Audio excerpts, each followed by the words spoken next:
Walang music. Music.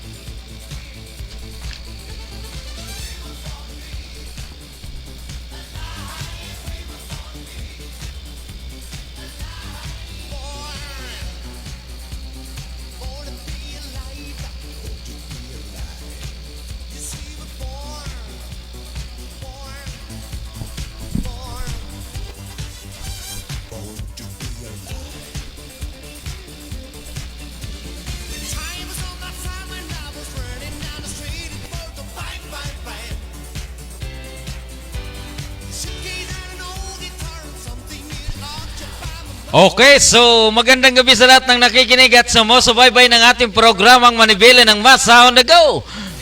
Nandito naman po tayo at magkakasama-sama sa loob ng isang oras para sa opinyon, talakayan, inaing ng bayan. Tumawag lamang sa 0956-512-2086. Siyempre, dito lamang po yan sa impilan ng Paranaque Net Radio Worldwide.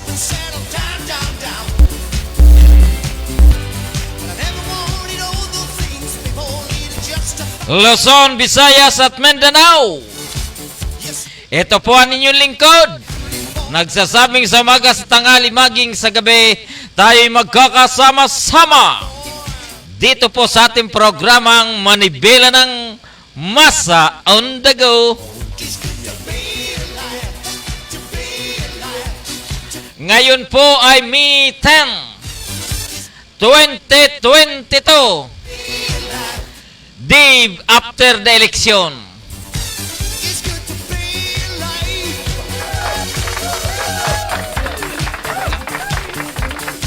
Okay na. So, doon po sa atin mga kababayan, dito po sa National Capital Region, diyan po sa lalawigan ng Cavite, Laguna, Batangas, ganun din po diyan sa lalawigan ng Quezon, at ganun din po dyan sa Region 5, Camarines Sur, Bicol Region. At siyempre, dyan po sa lugar ng Visayas, Mindanao. Move on na po tayo. Move on, move on, move on.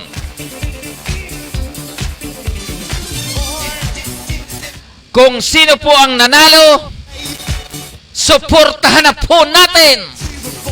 Mula po sa national down to local. Ang sa national po, 6 na taon yan. Sa presidente, vice president at saka sa senatorial naman, mayroon pong 6 na taon na sila po ay magseserbisyo para sa ating bansa. Ganon din po doon sa mga local, 3 years lang naman yan. Move on na po tayo, move on. Katulad po nitong si Mr. Rico Arreglo, move on. At ganoon din po itong si Mr. Danny Mirador, good evening po. At congratulations po sa One Rider Party List.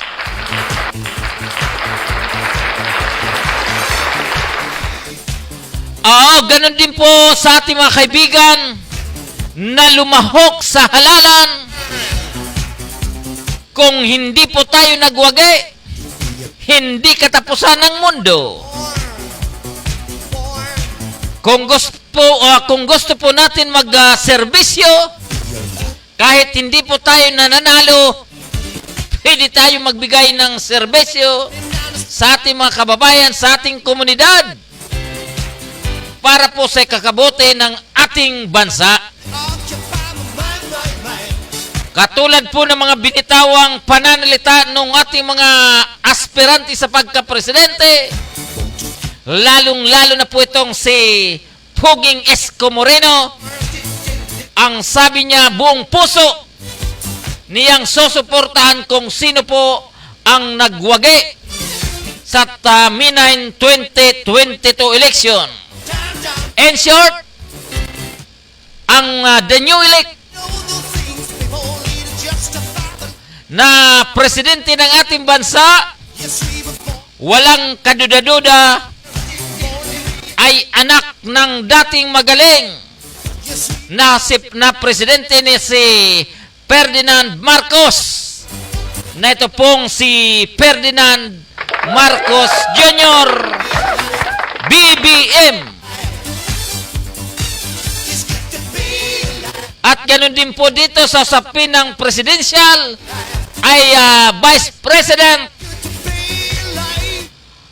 Wala pong iba, walang kaduda-duda, ito pong si Mayora Inday Sara Duterte. Siya po ang nagwagi at siya po ang magiging Vice President natin sa loob ng 6 na taon. Sa ngayon po ay 2022. In short, 2028 ang susunod na national presidential election. So, move on na po tayo. Yung pong hindi po nanalo, pleasing po tayo. Pero po yung mga nanalo, hindi po pwede. Pagdating ng June 30, kayo po ay manunumpa na. Pagdating po ng July 1, magtrabaho na po kayo.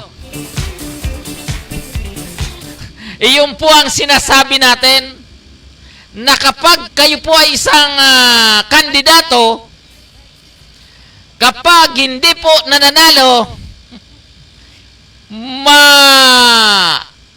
bawas. Wala pong nakaatang sa ating balikat na trabaho sa usapin ng serbisyo publiko. Pero po yung mga nanalo, hindi po pwedeng sabihin ninyo na wala po kayong obligasyon sa taong bayan. Magtrabaho. Opo, katulad ng ating mga kasama dyan na si Mr. Nolito Boyles ng Unit 5 dyan po sa lugar ng San Valley. Kumusta ka, Mr. Nolito Boyles, Chef? Tuloy-tuloy lang po tayo. Huwag po tayong bibitaw. Ang sabi nga po nila, ang bumibitaw ay hindi nagwawagi at ang nagwawagi ay hindi bumibitaw. Tama ba yun? Ganun din po, regards po natin itong si Chef Nario Chef Mara. Diyan po sa lugar ng San Valley. Magandang gabi po sa inyong lahat. Dadako na po tayo sa ulo ng ating mga balita. Election blockbuster COMELEC. National Board of Canvassers binuna. Ganon din po yung sinasabing botohan naging mapayapa sa pangkalahatan ayon po sa report ng DILG. Ganon din po yung sinasabing BCM ng Smartmatic di nagagamitin ng COMELEC.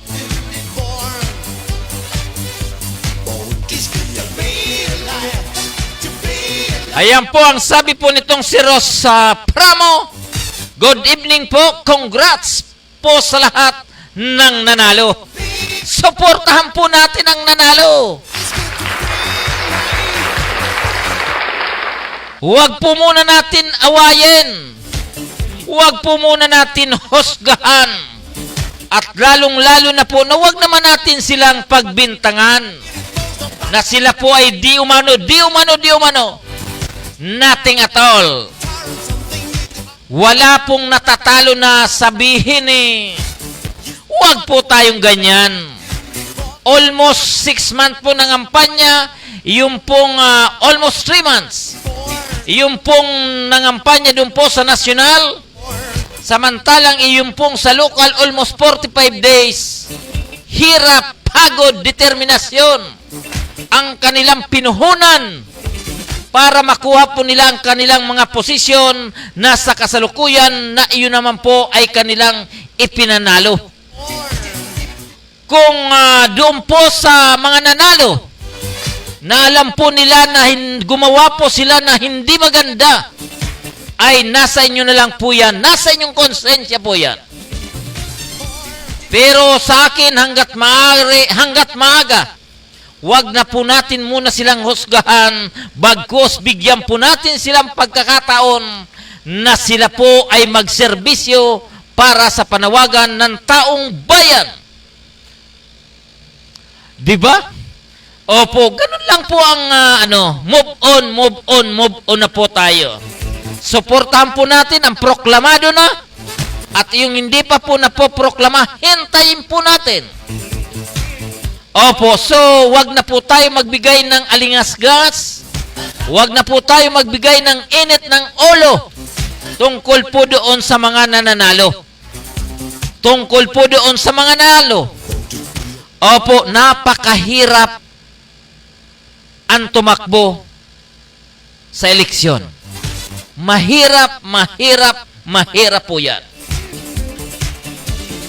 Okay, so maya-maya lang po tayo po ay dadako na sa ating mga balita. Iyon po ang sabi ni Leo Siron. Good evening. One Rider Party List. Talaga naman ito pong si Kernel Busita. Congressman na.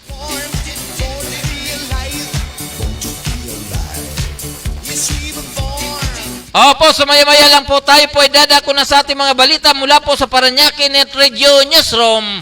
Siyempre, hatid po ito ni Miss Aba Pascua. Opo, so doon po sa ating mga kaibigan, doon po sa ating mga kaibigan dito po sa Metro Manila at gano'n din po dito sa Parañaque City. Ang inyo pong lingkod ay nasa determinasyon po ng usapin ng move on. Isang araw lang po ang eleksyon. Pagkatapos po niyan, sana yung pong nagkagalit-galit, yung pong tila hindi nagpapansinan. Dahil doon po sa kanilang kanya-kanyang pili, kanya-kanyang napupusuan, ang inyo pong napusuan, hinusgahan na. Oo, di ba? Ganun lang po yan. Okay, so doon po sa ating sa detalye ng ating mga balita, Aba Pascua, pasok! Para sa detalye ng ating mga balita, eleksyon, blockbuster, COMELEC. Blockbuster, ganito inilarawan ng Commission on Elections COMELEC na naganap sa botohan kahapon sa bansa dahil sa mahabang pila ng mga botante umaga pa lamang. Ayon sa COMELEC, inindikasyon umano ito na nais ng mga Pilipino na marinig ang mga kanilang mga tinig sa pamamagitan ng pagkalahok sa halalan. Blockbuster, the long lines are magnificent. Filipinos wanted to be heard and heard loudly. Ayon kay COMELEC Commissioner George Garcia sa isang mensahe sa mga pamamahayag. Maliban sa ilang lugar, ang halalan sa bansa ay nagbukas alas 6 ng umaga at inaasahang nagtatapos hanggang alas 7 ng gabi. Pero alas 5 pa lamang ng madaling araw ay marami ng mga botanteng nagtutungo sa mga polling precincts upang mauna sa pila, partikular na ang mga kailangang pumasok pa sa trabaho. Mailan lang namang naranasan ng mga aberya, kabilang na ito ang problema sa vote counting machines, BCM, sani upang bahagyang maantala ang botohan. Naging mahigpit na naman ang pagpapatupad ng mga autoridad sa health and safety protocols sa mga polling precincts. Ang lahat ng mga botante ay kailangang nakasuot ng face mask. Kinakailangan din muna ang mga botante na pumila bago magpakuha ng kanilang mga temperatura. Ang mga temperatura ay kaagad na pinadiretso sa kanilang polling precincts, habang ang mga matataas na temperatura naman ay pinagpapahinga muna ng ilang minuto at saka ipinasailalim muli sa temperature check.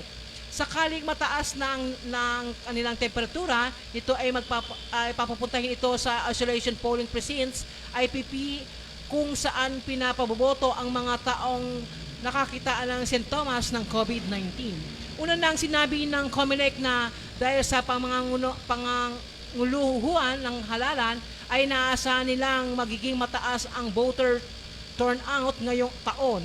Tinatayang nasa 65.7 milyong botante ang nakarehistro ngayong 2022. Tuloy-tuloy pa rin po ang ating balita.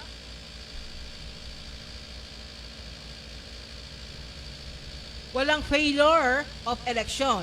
Wala pang nakikita ng insidente ng Commission of Elections, COMELEC, na maaari silang magdeklara ng failure of elections sana sa isang bayan makaraang idineklara ng ni Chairman Said Amen Pangarungan sa generally peaceful and katatapos na halalan. Ito ay sa kabila na naitala na 16 elections-related violence ng PNP magmula nang mag-umpisa na ang campaign period. Higit na maibaba ang umano ito ng maitala noong 2019 modern elections na 60 karahasan. Sa pagdideklara ng failure of election, sinabi ni COMELEC Chairman Said Amen Pangarungan na wala siyang nakikita na malaking area na idineklarang ito.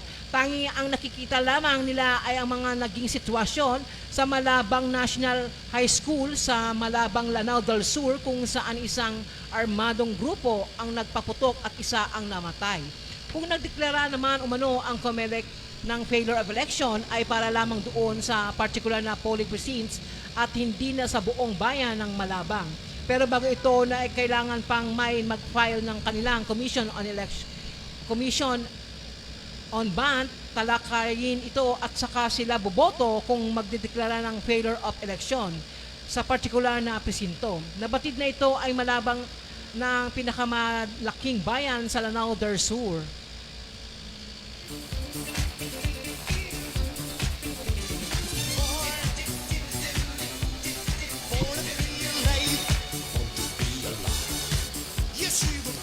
Okay. So, kahapon, yung pong mga kaganapan doon sa mga polling precinct naman, actually, every election, ganun din po ang nagiging problema. Opo, so ang pinagkaiba lang, doon po sa ating mga nakausap, ay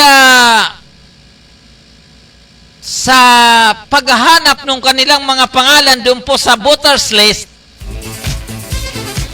ay yung iba na discourage dahil hindi po kagad na kikita, hindi kagad na hahanap at ganun din po yung participation po ng PPCRB at ganoon din po noong COMELEC doon po sa lugar ay maganda po ang kanilang nagiging participants. Ang kanilang ang kanilang response doon po sa demand ng mga botante. Opo, so iba't iba po ang naging sitwasyon. Opo, yung iba po ay kontrolado nila yung tao sa loob. Maluwag po yung loob, pero pagdating naman sa labas, napakahaba po ng pila at tila mainit pa. Oo, so medyo doon po naman sa iba, hindi po kontrolado yung tao sa loob. Opo, pero ang pinagkaiba doon, hindi naman po talaga totally nabilad yung pong mga botante. At doon po naman sa problema sa usapin ng BCM ay marami pong tila nagkaroon po ng problema doon po sa mga napuntahan po natin na cluster, doon po sa mga presento na kung saan may inabot pa pong madaling araw bago po naisubo yung po mga balota na iniwan na lamang yung iba noong mga nagsiboto dahil dumating po yung kapalit, yung pong palit ng BCM ay tila madaling araw na rin po dumating. Yung po ay hindi naman marami.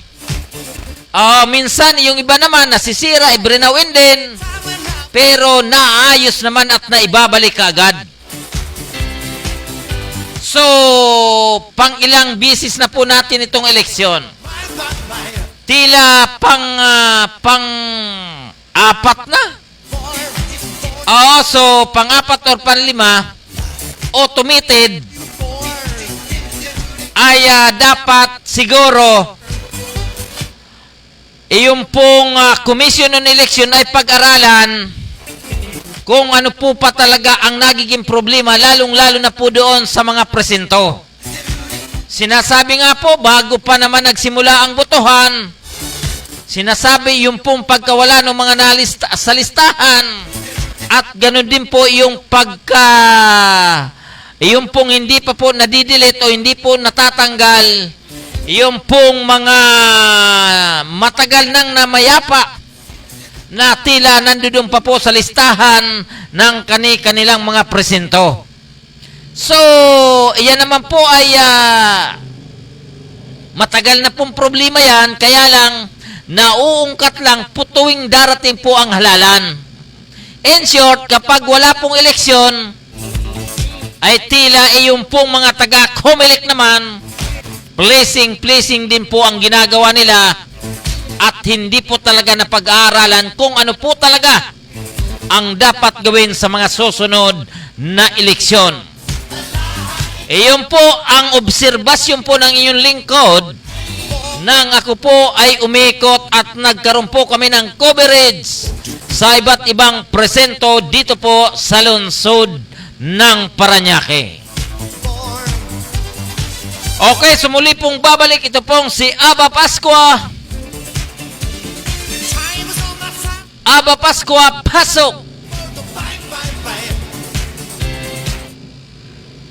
Eleksyon 2022, mapayapa sa pangkalahatan. Naging mapayapa sa pangkalahatan ang pagdaraos ng 2022 National and Local Elections, NLE, sa bansa. Ayon kay Department of Interior and Local Government, DILG Secretary Eduardo Año, generally peaceful ang kanilang assessment sa May poll situations. Sa simula pa lamang na election period noong Enero 9 hanggang aktual na araw ng halalan kahapon dahil kakaunti lang ang napaulat na election-related incidents. Siguro if I'm not mistaken, more or less mga 16 incidents lang yung election-related incidents. Kabilang sa mga insidente ng karahasan ang kanilang natanggap ay ang mga nangganap na sa Buluan, Maguindanao, kung saan isang miyembro ng Barangay Peace Action Keeping Team ang patay habang sugatan ang kasamahan ito ng pagbabarili ng mga armadong lalaki sa kasagsagan ng araw ng halalan. Samantala, sa Surigao del Norte, nahulian niya ng lokal ng pulisya ang may 12 armadong lalaki na pinaniniwala ang taga-suporta ng isang kandidato. Nililaw rin nila ang hindi maaaring basta-basta papasok sa mga polling precinct ang mga uniformadong tauhan hanggat hindi nagre-request ang COMELEC para kanilang intervensyon. Tiniyak ni DILG Chief na magsasampa ang Philippine National Police, PNP, ng mga kasong kriminal sa COMELEC at naghahain din ng mga kaso ng disqualification laban sa mga political bet na gumagawa ng paglabag na may kaugnayan sa halalan. Magpapatuloy pa rin ng aniya ang mga kasong isinampa laban sa mga roque political bets sa May 2022 polls kahit magkatapos ng national at local elections. Tuloy-tuloy pa rin po ang ating balita. National Board of Canvassers binuo na. Formal nang binuo ng nag-convene ng National Board of Canvasser ng Commissions on Elections, COMELEC, para sa senatorial at party list elections.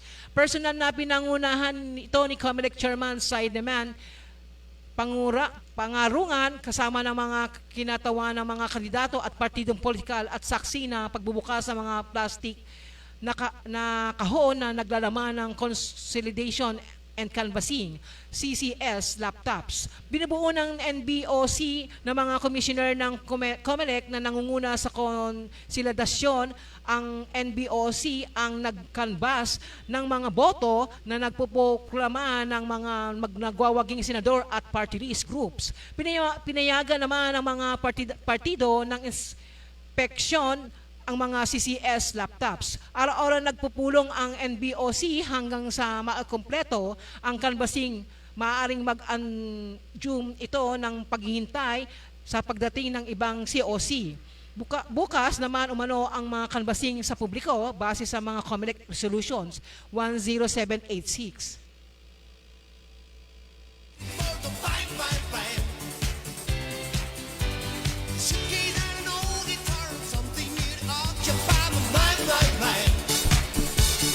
Ayan na, so tuloy-tuloy pa rin po tayo sa ating programang Manibela ng Masa on the Go. Ang oras po natin ay ganap ng alas 8:16 ng gabi.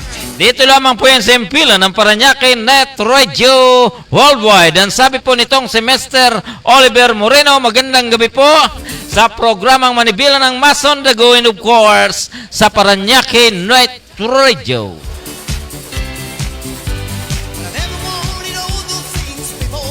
At siyempre, regards po natin ito pong si Mr. Juicy Pagunday. Belia, congratulations, so, very good. At ganoon din po, ito pong si Mr. Rex Manggubat Mahilom. Magandang gabi po sa inyo. Ganoon din po itong si Oliver Moreno. Magandang gabi po. At siyempre, regards po natin itong si John Carlos Graho. One Rider Party List. Congratulations po. So may kakampi na sa Kongreso. May kakampi na sa Kongreso yung pong mga riders. At saka yung pong nagkaroon po ng tawag doon. Nagkaroon po ng usapin doon sa dalawang plaka sa isang motor. Ay tila nadali na. So hindi na pasok sa Magic 12 ng senatorial lineup. Senatorial. Hindi po siya nanalo. Doon po sa nagpursige. Doon po sa gumawa ng batas. Hinggil po sa dalawang plaka ng mga motor. Doon po sa mga riders na tila hindi po nagustuhan. Kaya po, ang nangyari, sabi nga po nila, gantihan lamang yan. Kung kayo po ay naging inutil sa mga nakaraan, sisingiling po kayo sa kasalukuyan at sa mga hinaharap. Nangyari na nga. At gano'n din po, regards po natin, ito pong si Mr. Gio Ador. Magandang gabi po sa iyo. Gano'n din po yung mga kasama po natin doon sa usapin ng Opara. Ito pong si Pastor Ode. At si Pastor Rome, lalong-lalo na po itong si Pastor Ador naman. At gano'n din po, siyempre, regards po natin ito pong si Mr. Nonilon Tengson Polmitan. Mga kasama po natin ito sa unit. At gano'n din po sa One Rider Party List. Congratulations po sa iyo. At siyempre, regards po natin itong pong si Miss Cindy Sabalo Ayong. Magandang gabi po sa iyo. And of course, shout out po natin ang Media Patrol, Regional News. At yan din po itong Ratsadya News, maging itong Express Paranaque News. At lahat po ng unit ng Paranaque Net Radio Worldwide. Magandang gabi po sa iyo. Di ba? At gano'n din po doon po sa ating mga kaibigan. Nasa kasalukuyan po nag-aantabay ng ating programa dyan po sa lugar ng lalawigan ng Mindoro. Sa panguna po ni Mr. John Osorio of course. Dyan po sa lalawigan ng Camarines Sur sa Partido area. Ito pong si Mr. Errol Buinagua. Maging ito pong si Mr. Alex Buinagua. At saka po itong Danyo Elect. Danyo, ang bagong mayor ng Municipality of San Jose na ito pong si Mayor Piña. Magandang gabi po sa inyong lahat. Okay, sumuli pong babalik ito pong Paranaque Net Radio Newsroom. Aba Pascua. Big time oil price hike ipapatupad. Nag-anunsyo kahapon ang mga lokal na kumpanya ng langis sa bago ipatupad na big time oil price hike ngayong araw ng Martes. Ito na ika-15 beses na taas presyo ng mga produktong petrolyo sa taong ito. Pagtungtong pa lamang ng alas 12:01 ng madaling araw ng Mayo, GIS ay pairali na ng Caltex Philippines ang dagdag na 4 na piso hanggang kada litro ng gasolina at diesel, habang ang kerosene naman ay nasa 5 piso at 85 sentavo sa kada litro. Gayun din ang itataas ang pang-price ng Petron Corporation, Pilipinas Shell, Sea Oil Philippines at Flying Bee sa kanilang produktong gasolina, diesel at kerosene, bagamat magsisimula itong ipatupad alas 6 ng umaga ng Martes. Sumunod din ang katulad ng dagdag presyo sa kanilang gasolina at diesel ang mga independent oil companies na PTT Philippines, Petrogas Total Philippines, Penix Petroleum, Unioil at Eastern Petroleum. Dakong alas 6 ng umaga ng Martes, habang alas 8:01 naman panang umaga magpapatupad ang clean fuel sa kanilang produktong gasolina at diesel sa katulad ng presyong idinadagdag.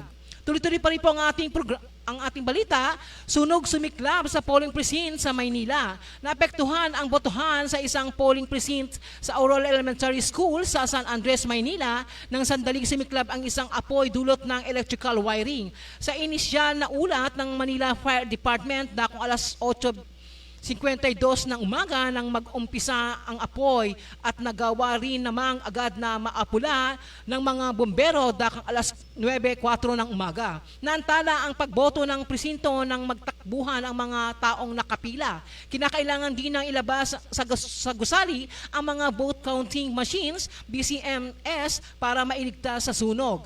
Sa inisyal na investigasyon, faulty wiring ang isang ceiling fan na nasa room 234 ang dahilan ng apoy. Naibalik naman ang botohan sa dakong alas 11 ng umaga sa auditorium ng paaralan.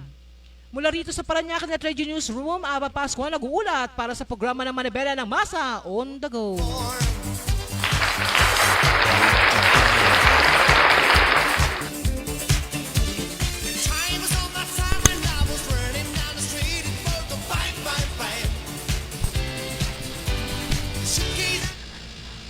So hindi much narinig po natin yung pagtaas ng gasolina. Kailan ba matatapos yan? Matatapos na yung ano ni Pangulong Duterte. Sana matapos na rin po ang pagtaas ng presyo ng langis. At ang kasalukuyang nanalo na ito pong si Bongbong Marcos ay tila expert ang kanyang ama tungkol po dyan sa usapin ng gasolina, na kung saan dati ang Pilipinas ay may sariling may sariling outlet ng mga gasolinahan. Ito pong tila yung pong Petron, ano? Kaya titingnan po natin, bigyan po natin ng pagkakataon. Bigyan po natin ng pagkakataon ito pong anak ng dating presidente.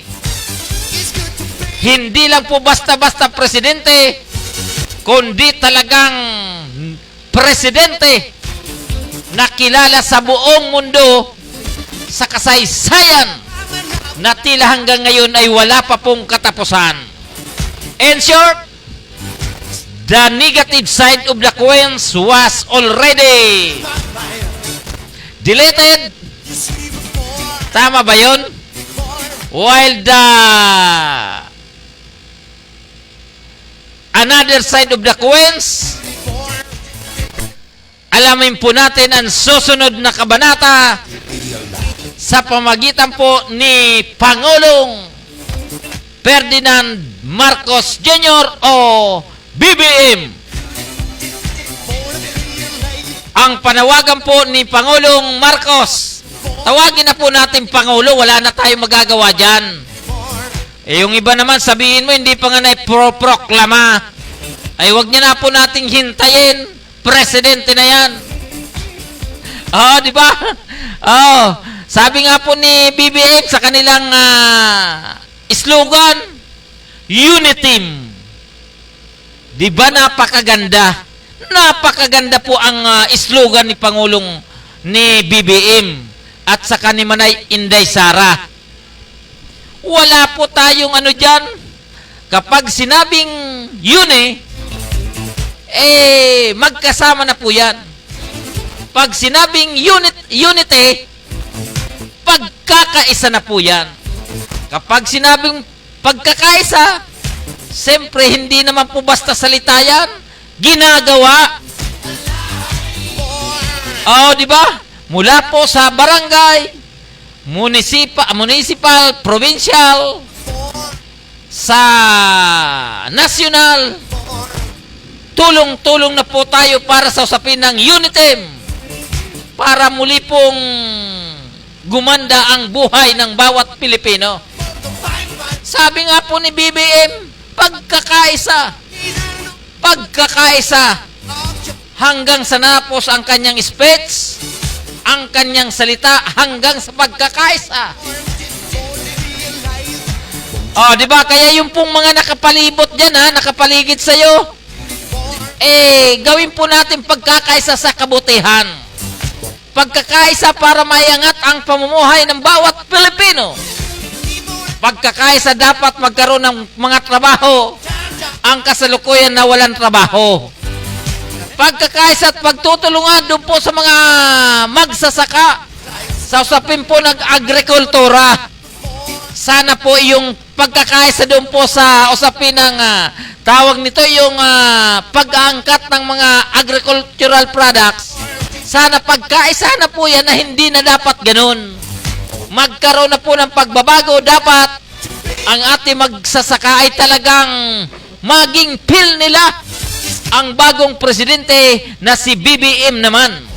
Dahil batid po natin, naalala ko nang ako po ay noong mga panahon na wala pa pong brief ang inyong lingkod. Naalala ko po yung tinatawag na Masagana 99. Iyon po ay the best. Iyon po ay may kinalaman sa usapin ng agrikultura sa ating mga magsasaka. Ganon din po yung tinatawag na clean and green. Naalala ko tuloy, hanggang alaala na lamang yon. Dahil nang mawala po si Pangulong Ferdinand Marcos, tuluyan na pong nilimot ang mga programa na yan na napakaganda sana kung iyon po ay pinagpatuloy ng mga nagpumalit sa kanila. Di ba? So, iyon po ang katotohanan. At ganoon din po doon sa usapin ng, sabi nga po nila sa usapin ng pagpapalago ng ating kalikasan. Pagpapalago. At ibig sabihin po yan, sana doon po sa mga malalaking minahan naman, dapat yung responsibilidad po ninyo, sana sa pamagitan po ng pagpasok ng bagong Pangulo, na ito pong si BBM, ay talaga naman magkakaroon na po ng pagbabago. Di ba? Ganun lang po ang labanan. Sabi nga po, UNITEM. So one side muna tayo ngayon. Wala na po muna ng kontra-kontra. Hindi pa nga nagsasalita, rally. Rally na naman. Ano pa yan?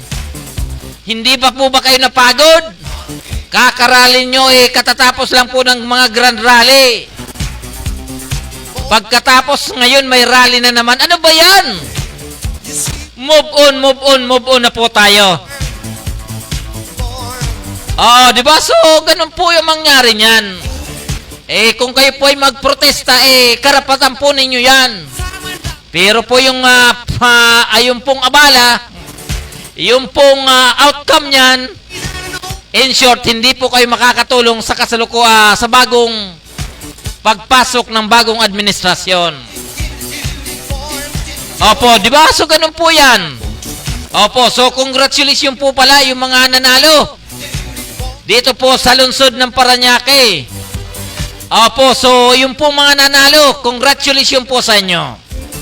Siyempre sa panguna po ni Mayor Edwin Olivares, Congressman Eric Olivares, at ito pong Vice Mayor, na ito pong si Vice Mayor Juan Villafuerte, at ganoon din po itong si Congressman Gas Tambunting, at saka po itong 16 na mga konsyalis ng lungsod na kanina lamang po ay iproklama na po ng Commission on Election dito po sa lungsod ng Parañaque. In short, sila po ay nanalo na at panalo pa. At sila na po ang maglilingkod sa darating na Hulyo. Doon po sa July 1, sila po ang upo sa kanilang mga posisyon sa local government unit of the city of Parañaque. Oh, di ba? So, naalala ko po tuloy yung pong usapin laban dyan po sa lugar ng Quezon City sa pagitan po ni Mike Defensor at ganun din po itong si Mayora Joy Belmonte. Lumalabas na tila malayo po ang lamang ni Mayor Belmonte dito po kay Congressman Mike Defensor. Opo, so ganun din po dyan po sa lugar ng Maynila at Pasay, Makati, Mandaluyong, waging-wagi ang mga nakaupo. At ganoon din po dito sa Muntinlupa, wala pong iba na talagang magwawagi. Ito pong si Congressman Rafi Biason. Siya po ang nanalo bilang mayor laban kay Red Mariñas. At ganoon din po, siyempre, ito pong sa usapin ng Vice Mayor, wala pong iba kundi ito pong medyo bolero, medyo pogi at senior citizen na ito pong si Vice Mayor Sumindak naman. Opo, so ganun lang po talagang laban. Pero pagdating po dyan sa lugar ng San Pedro, ay tila magkakaroon po ng bagong administrasyon sa pagitan po ng Cataquis and of course ng Mercado. Dahil si Art Mercado po at Ina Olivares panalo po labang kay Iron Cataquis at Rafi Campos. At ganoon din po, siyempre, dito po sa lugar ng Cavite City, wala pong iba sa gubernatorial, ay kampo pa rin po ng mga Rimulya ang nanalo. At wala pong iba talaga naman magaling. Magaling, wala po tayong magagawa kapag yung pong mga nanunungkulan ay talagang ginagawa ang kanilang mga trabaho. Siguraduhin nyo po na pagdating ng eleksyon, in short, mananalo at magwawagi pa rin sila. So, ang pinakasusi po para magwagi kapag mga re-electiones, magtrabaho. At sana walang kurakot. Oh, yun naman po ang maganda, di ba? Maganda po yan. At doon po naman sa ating mga kaibigan, ano? Opo, yung mga kaibigan po natin sa pamamahayag. Katatapos lang po ng eleksyon, doon po sa inyong mga EOR. Doon po sa tinatawag na Area of Responsibility naman ng ating mga kasamaan sa magagaling at mga mga mamamahayag. Kung sakaling talo yung napusuan natin, sana move on na po tayo.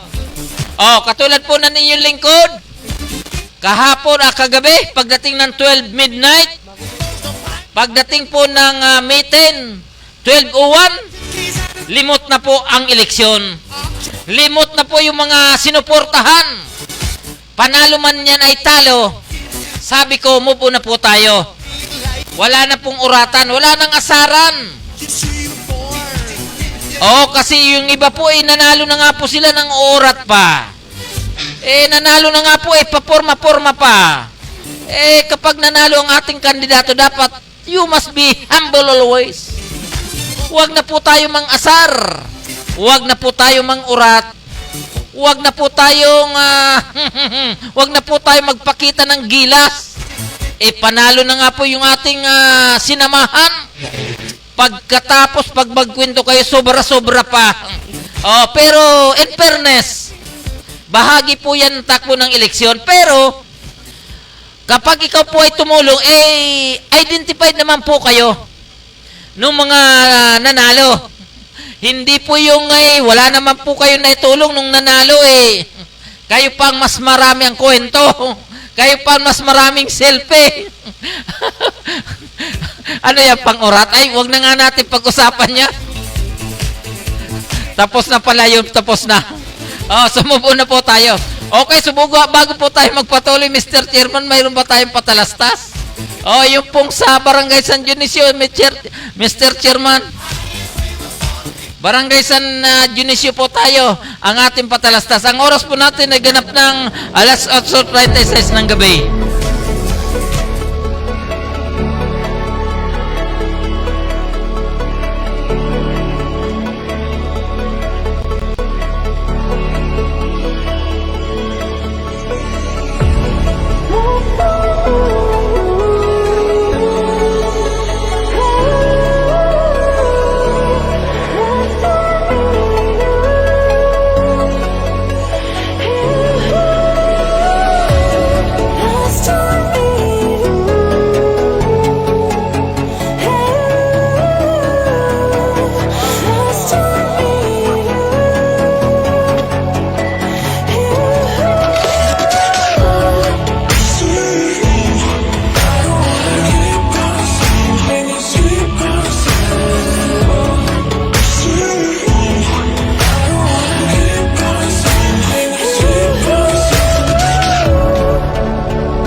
Ayan na, Born to be Alive.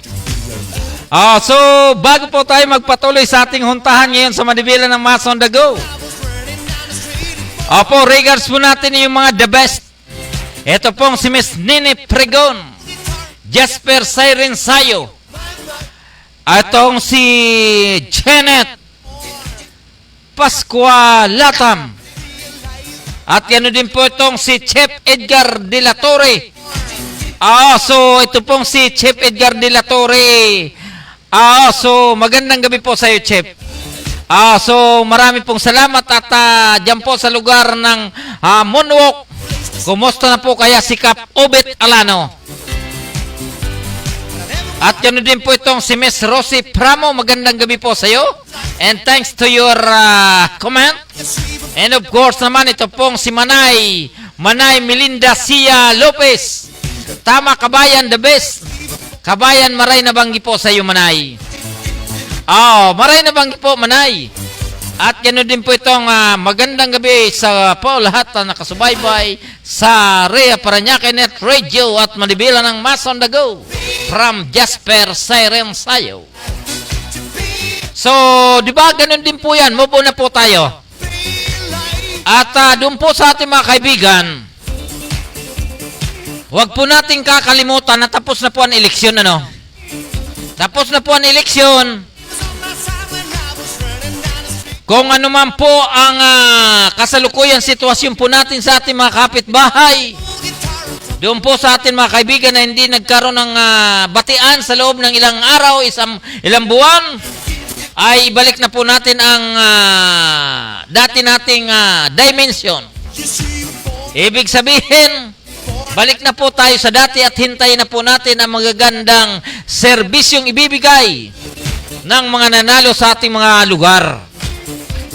At doon po sa ating mga kaibigan, ipinapaalala po natin na tayo po ay nasa ilalim pa rin po ng Alert Level 1. Nasa pandemic pa rin po tayo.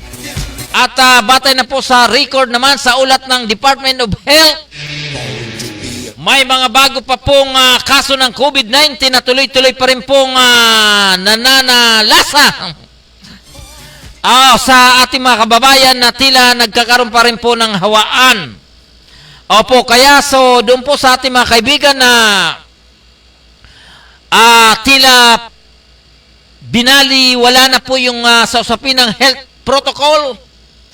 Doon po sa tinatawag na health standard protocol, lalong-lalo na po yung paggamit ng face mask.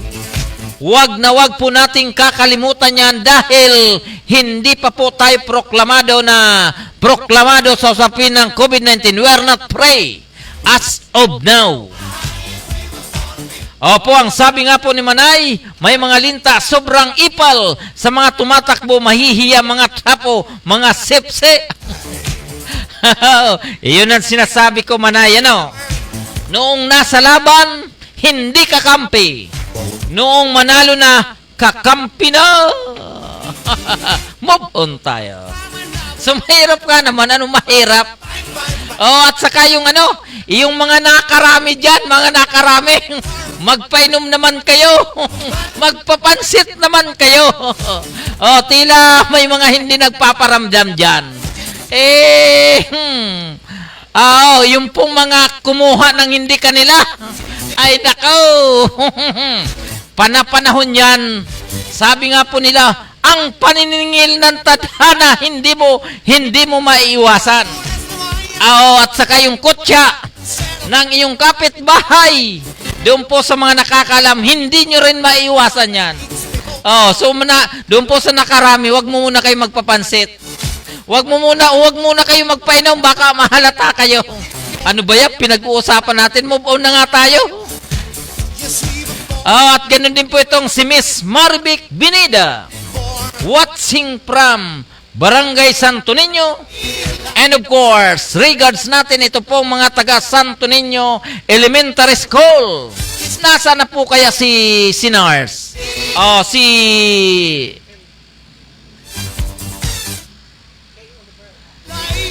Nasa na po kaya si Miss Kay Oliver? Kahapon nakita ko nandun po siya sa loob ng tent. Naghihintay nun naghihintay nung tawag doon, may tawag doon. Kapag pag mataas po ang iyong temperatura, pabubutuhin ka lang, kaya lang doon ka sa loob ng tent. Doon po sa loob ng isolation. At ang nasign po doon, yung pong masipag, mabait, magaling na si Kay Oliver. Nakita po natin. Hindi lang po natin nilapitan kasi masikip na po yung tent sa loob. Doon po sa atin mga kaibigan na Miss Marvic Binida, regards ko po kayo. And of course, ito pong si Mr. Erwin Cuenca. ng ARSAP One Rider Party List. Opo, so doon po sa hindi mga nanalo, lalong-lalo na po sa party list, sa ulit, 3 years lang naman yan. Antayin po natin, baka hindi pa panahon, kaya hindi po tayo nagwagi.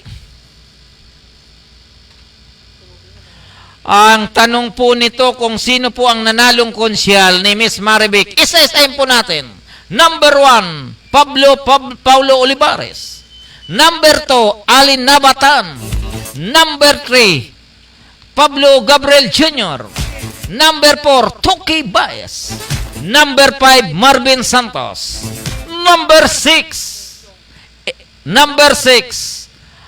ito pong si Bandel Quezon. Number 7, Masculado, Buk Insyong. Iyan po ang nakapasok sa Majid 8. At ang pangwalo, wala pong iba, yung pong Uragon. Kasimpugi ng iba, kasimpugi ng iyong lingkod. Totoo ba yan? Ito pong si Jo Marie Iliana. Huwag niyo pong patulan yung sinabi ko, ha? Basta siya po ay nanalo bilang number 8 sa Destroy to Ono ng lungsod ng Parañaque. Opo, ganoon din po itong si Mr. Carl Dalisay Quaresma. Aba, the best po yung pangalan nyo. Carl Dalisay Quaresma. Parang si Carl Balita. Hindi lang po sinerte si Carl. Marami po ang hindi sinerte. Doon po sa... Actually po, wag nyo na pong ikwento, ha. Wag nyo na pong ikwento. Yung po mga senador ko, ilan lang ang nanalo. Yung po mga nanalo, hindi ko binoto ang iba. Karamihan. Wag nyo na pong iparinig sa kanila, ha. Kasi yung mga binoto ko, karamihan baguhan. Problema, hindi rin nagwagi. Huwag nyo pong ikwento, ha, baka marinig ng mga nanalo. Pero si Robin Padilla, may kwento po kami dyan. Kaya po, kung siya po ay nanalo bilang number 1, maniwala po kayo sa hindi. Ang puso ni Robin Padilla Dalisay, talagang ang puso niya ay talagang makatao. Hindi po siya basta-basta katulad ng iba, na palibasa ikaw po ay nasa laylayan ay hindi ka napapansinin.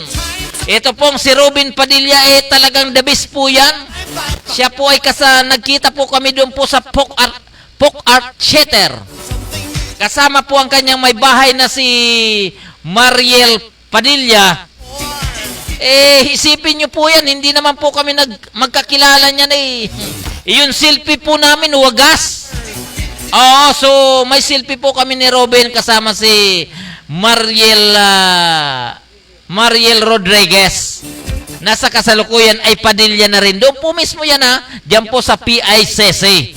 At mabait po talaga yan si Robin Padilla. Kaya kung siya po ay number 1, ay hindi po hindi po mabigat sa aking kalooban dahil batid ko po na si Robin Padilla ay kakampi natin. Kakampi po yan ng mga nasa laylayan. Hindi po yung katulad nung iba. Kakampi lang po nung mayayaman. Ganun pa yun. Pero, nanalo, wala tayong magagawa, kundi gumawa ka na rin ng kabutihan para sa mahihirap. Wala na tayong music, Mr. Chairman. Ayan, dumating na. Opo, ang oras po natin ay ganap ng alas 8:49 ng gabi. Dito lamang po yan sa impilan ng Parañaque Net Radio Worldwide sa ilalim po ng programang Manibela ng Masa on the Go. Opo, so babati na po tayo, ha. Binabati po natin ang ating mga kaibigan dyan po sa Baguio. Ito pong si Mr. Errol Consol Tadakame. And of course, ito pong Mata ng Agila. Ito pong si Sir Jude Briones. Maging dito po sa lugar ng Tarlac, Pangasinan, Pampanga. Ito pong maging sa Bulacan. Ito pong si MG Balaguer. At ito pong si Miss Presi Lazaro, maging ito pong ating boss na si Ma'am Nida Cardona. At ganoon din po itong si Mr. Charlie Soriano ng Kamanaba area. Ang Kamanaba po, ito po ay Caloocan, Malabon, Nabutas, Valenzuela.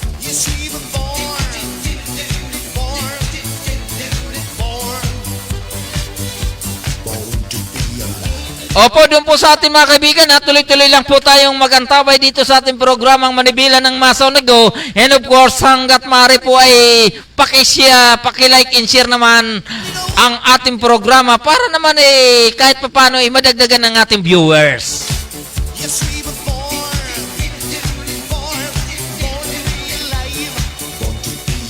Ang sabi po ni Miss Marivic Bermida, Consyal Bok Ensyong, congrats! Aba, tila tagahanga po nito si Bok Ensyong. Kapag gumigiling po yan ng maskulado dati-rati ang programa ko Jumbo Hotdog. Jumbo Hotdog, kaya mo ba to? Jumbo Hotdog, kaya mo ba to? Yan po ang aking music dati. Yun po maganda dahil pagdating kay Bok Ensyong, bagamat yung aking manok ay hindi po nakapasok, sabi nga po, move on. Move on. So, suportahan na po natin kung sino man po ang mga nanalo, ano? At gano'n din po pala, dyan po sa lalawigan ng Camarinesor. Bagamat gusto natin manalo yung bago na si Rolando Andaya Jr. ay tila hindi pa rin po nagwagi. Opo, so ang nagwagi pa rin po ang mga Villapuerte. Ito pong si Luigi Villapuerte, siya po ang nangunguna sa bilangan dyan po sa lalawigan ng Camarinesor bilang gobernador sa darating na July 1. At sila po ang manunungkulan sa loob ng 3 taon dyan po sa nabanggit na lalawigan. Pero po yung ating congressman, ito pong si Congressman Arne Puentevilla, ganun din po si Manay Chique Puentevilla dyan po sa lugar ng Tigaon Partido Area, sila pa rin po ang nagwagi sa usapin po ng congressman and of course sa usapin po ng municipal mayor. At ang hindi po magandang balita, dahil ito pong si Dr. Chavez, si Mayor Dr. Chavez, diyan po sa San Jose, Camarinesor, ay tila tinalo nung kanyang katunggalin. Ito pong si Mayor Piña. Opo, batid ko po na ito pong si Mayor Chavez naman diyan po sa San Jose, Camarinesor ay marami pong nagawa, lalong-lalo na po sa ilalim ng pandemic. Pero po hindi siya nagwagi ngayong 2022 election bilang punong munisipalidad. Punong mayor. So hindi natin kabisado yung mayor, ano? Punong mayor diyan po sa San Jose, Camarinesor. Opo, so hingi pa rin po tayo ng litis. Malamang bukas, makukomplito na po natin ang record diyan po sa Camarinesor na kaya nangyari Kimanay Marlene Alpilor. So inaabangan ko po yun dahil diyan po sa lugar ng Iriga kasi ang kalaban niya, yung pong kasalukuyang gobernador ng Camarinesor na si Mix Villapuerte. Obod ng bigat po yan. Pero kung sino man po ang nagwagi sa inyo, suportahan na po natin. Move on, move on, move on. At sana magbago na po ang pag-uugali ng Villapuerte. Opo, kasi ito pong si Elre Villapuerte ay tila, dati-rati hindi naman po ito na may personal. Pero doon po sa isang barangay captain dyan po sa lugar ng Siroma, ay tila hindi po maganda ang naging outcome. Opo, batay na rin po sa narinig po natin na pananalita nitong kasalukuyang congressman na si El Rey Villapuerte, ay tila hindi po maganda yung pagbabanta sa isang kapitan dyan po sa Siroma, Camarinesor. Dapat politika lang, wag na po nating haluan ng personal. Opo, kasi pag hinaluan nyo po yan ng personal, hindi po kayo dapat maging lingkod bayan. Dapat kayo po ay malingkod pang sarili lamang. Oh, di ba? Kasi hindi po pwede. Lingkod bayan ka dapat. Hindi ka pwede magbanta sa isang private individual o kaya isang public servant. Pagkos, kung ikaw naman po ay nakakata sa kanya, edi kausapin mo maigi. Kausapin mo na lang at hindi pwede yung dadaan nyo sa gandang lalaki. Aba, kapag sa gandang lalaki ang usapan, malamang talo po dyan ang politiko. Oh, kasi ang politiko, siyempre, tuwing eleksyon, humingi po ng sagradong boto. Kapag kayo po ay nanalo, pagkatapos kayo po ay adilantado, hindi po yan maganda. Hindi po yan maganda. Oh, di ba? Opo, ganun lang po ang sitwasyon natin. Ang oras po natin ay ganap ng alas 8:56 ng gabi. Dito lang po yan sa impilan ng Parañaque Net Radio Newsroom. Halos 4 na minuto na lang po ay tayo po ay magtatapos sa ating programa ngayong gabi. Opo, so bago po tayo magpatuloy ng ating programa, siyempre, regards po natin yung ating mga kaibigan. Ito pong si Sir Tito Rene Aquino. Ito pong si Sir Marlon Batuo naman. At ganun din po itong serbisyo muna bago magpakilala, Rodi Avila. And of course, si GB Balikanta, si Kagawad GB Balikanta, maging ito pong si Rina Cadano.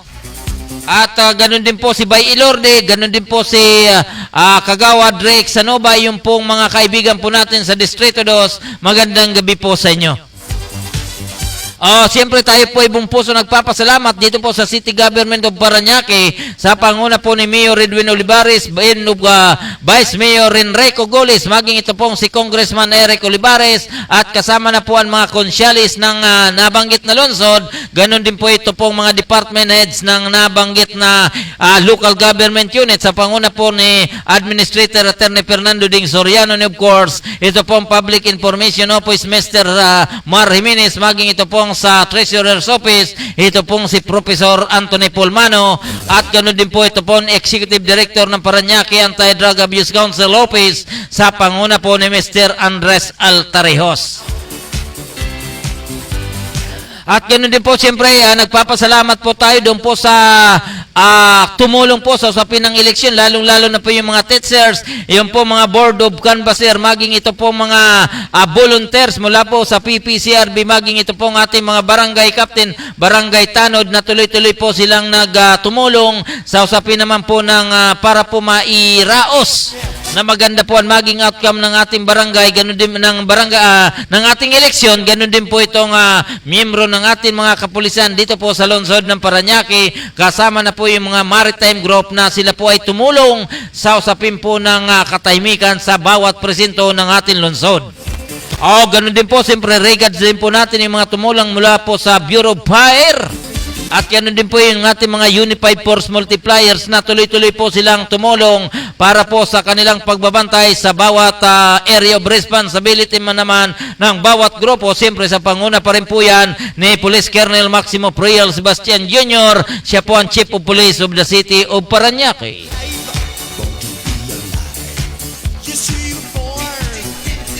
At ganoon din po, tayo po ay buong puso nagpapasalamat din doon po sa ating mga nakasama kahapon, yung pong mga miyembro ng Parañaque Net Radio News Team. Opo, mula po sa pamunuan ng Unit 1, Unit 2, Unit 3, Unit 4, Unit 5, Unit 6, Unit 7, Unit 8, Unit 9, Unit 10. Maraming salamat po sa inyo dahil kayo po ay kasama natin na nagkaroon po ng tinatawag na media coverage dito po sa lungsod ng Parañaque.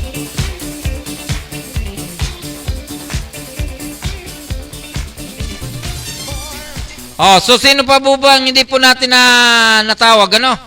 So doon po sa mga nasa online, Janet Pascualata, Marivic Bermida, Carl Dalisay, Quaresma, Marivic Bermida, and of course, ito pong si Erwin Cuenca, at ganoon din po itong si Ros Pramo, Edgar Dilatore, Nini Pregon, Jasper Siren Sayo, at marami pang iba. Maraming salamat po sa inyo, Luzon, Visayas at Mindanao. Doon po sa mga nanalo, congratulations po. Doon po naman sa hindi po swerte, move on po tayo. Suportahan po natin yung mga nagwagi sa loob ng 3 taon hanggang 6 na taon. Sama-sama po tayo sa usapin ng unity. Okay, so Luzon, Visayas at Mindanao, ito po ang inyong lingkod, Gaspar Latam na nagsasabing, sa umaga, sa tanghali, maging sa gabi, tayo magkakasama-sama dito po sa ating programang Manibila ng Masa on the go. Bye-bye. God bless us all. Bye-bye. Thank you so much. Yes, he